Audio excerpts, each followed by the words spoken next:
In this video, I'm going to show you how to reset Google Chrome to default settings. So to reset default setting, click these three dots, then settings,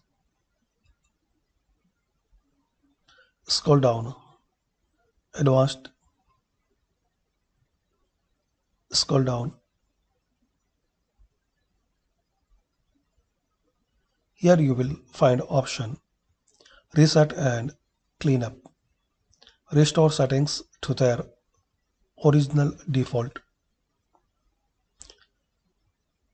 This will reset your setup page, new tab page, search engine and pinned tabs.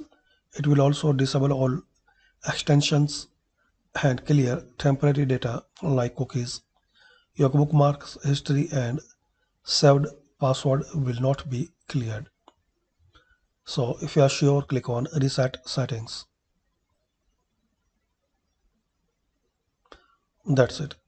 Like this you can reset Google Chrome to default settings. Thanks for watching.